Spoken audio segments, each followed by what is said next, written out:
संसार में सबसे जास्ती झूठा कौन और कैसे?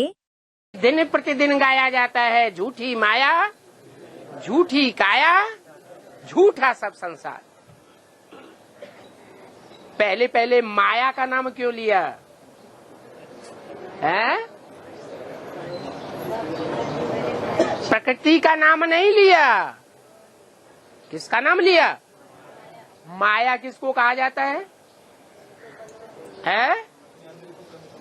5 विकारों को माया कहा जाता है।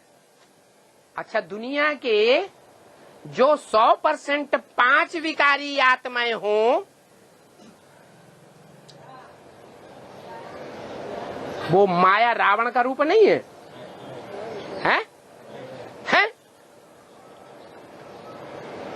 और वो माया रावण का रूप वो पुरुष पहले बनता है या स्त्री में कमजोरी पहले आती है?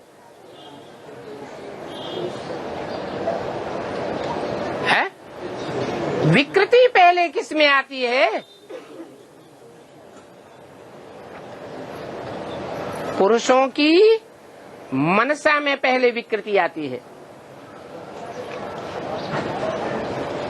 प्रकृति रूपी माता तो जड़ बुद्धि होती है, पहचान ही नहीं सकती कि सत्य क्या है और झूठ क्या है, निर्णय नहीं कर सकती। इसलिए दुनिया में जितने भी सत्य असत्य को डिफाइन करने वाले हुए, न्यायाधीश कहो, राजा कहो, वो पुरुष हुए या स्त्रियां हुई? है पुरुष हुए। फिर भी माया रावण क्यों कहा गया? बाबा रावण माया क्यों नहीं कहते? हैं? इसलिए कहा गया मां माने नहीं, आया माने आया। क्या ना आया होता तो अच्छा था? क्या नहीं आया होता है? जो माया का ये रूप है वो ना आया होता तो अच्छा है। कौन सा रूप है? देहभान वाला रूप। और देहभान पुरुषों में उतना नहीं होता है जितना स्त्रियों में होता है। इसलिए माया को आगे रखा है।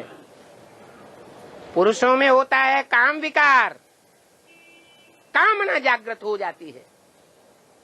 माया रूपिणी देखी और कामना जागृत हुई।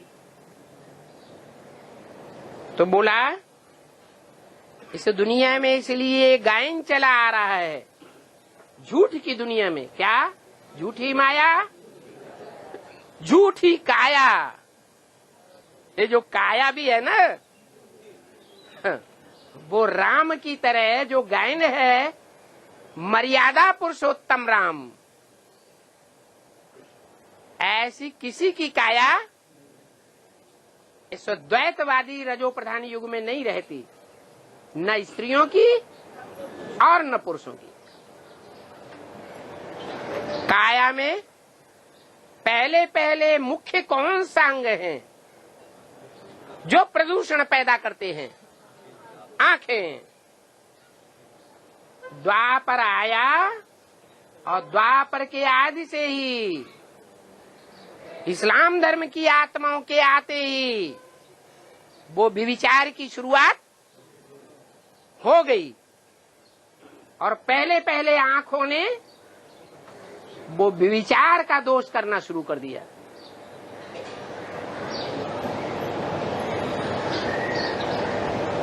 आंखें ज्यादा आकर्षित किसकी होती हैं? स्त्रियों की या पुरुषों की? है? किसकी आंखें ज्यादा आकर्षण करती हैं?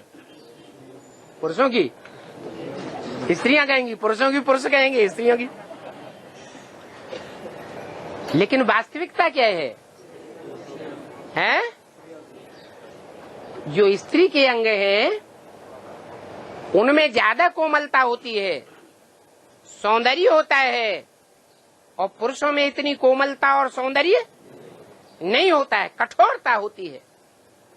इसलिए उसका नाम ही रखा गया क्या? पुरुष। पुरुष माने कठोर, मनसा से भी कठोर, बुद्धि से भी कठोर, और कर्मेंद्रियों से भी कठोर, तन की ताकत से कठोर। इसलिए पुरुष कहा जाता है। तो बाबा ने बताया ये सतयुग त्रेता का गायन नहीं है। झूठी माया, झूठी काया, झूठा सब संसार। वहां काया भी झूठी नहीं होती है। काया माने शरीर, शरीर की कोई भी इंद्रिय, चाहे आंखें ही क्यों न हो, वो भी झूठी नहीं होती। कृष्ण की दृष्टि राधा में डूबती है, राधा की दृष्टि कृष्ण में डूबती है। और एक जन्म नहीं, कितने जन्म की बात है? 21 जन्म की बात। संस्कारों में वो करप्शन पैदा हो ही नहीं सकता। तो ये झूठी माया, झूठी काया, झूठा सब संसार, इसमें सारी बात आ जाती है।